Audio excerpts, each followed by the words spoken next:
भौजी चाची माई हाथ जोड़ के रिक्वेस्ट बा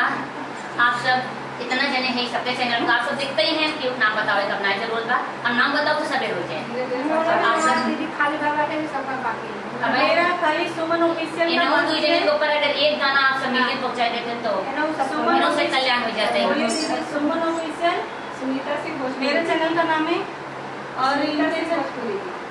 हाँ भैया सुनत है आप सब ध्यान से सुने दीदी चाची हो हाँ ध्यान से सुने चाहेंगे तो हमारा भी हमारा नकिया कट गया है भैया अगर आप सब ध्यान न देंगे तो काट लेंगे अगर ध्यान न देंगे काट लेंगे तो आप सब ध्यान देंगे तो ये लोग से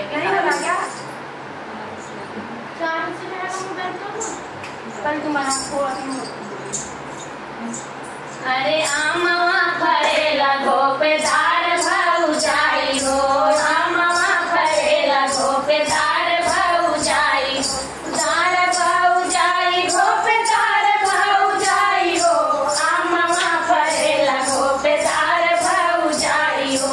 आमवा फरेला गोपेदार भौजाई हो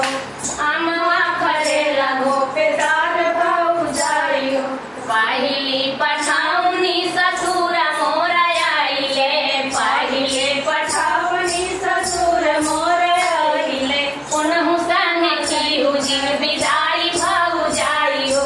उनहु संगे चीहु जिन विदाई भौजाई विदाई भौजाई हो विदाई भौजाई हो उनहु संगे चीहु विदाई भौजाई हो आमवा फरेला गोपेदार भौजाई हो दूसरी पठाउनी भसुर मोर आइले दूसरी पठाउनी भसुर मोर आइले उनहु संगे जिनकी हो विदाई भौजाई हो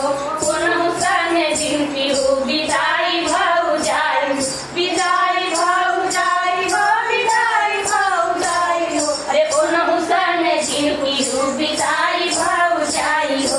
उनहु संगे जिनकी हो विदाई भौजाई हो आमवा फरेला गोपेदार भौजाई हो आमवा फरेला गोपेदार भौजाई हो तीसरी पठाउनी देवर मोर आइले तीसरी पठाउनी देवर मोर आइले अरे उनहु संगे जिनकी हो विदाई भौजाई हो उनहु संगे जिनकी हो विदाई भौजाई विदाई भौजाई हो विदाई भौजाई हो उनहु संगे जिनकी हो विदाई भौजाई हो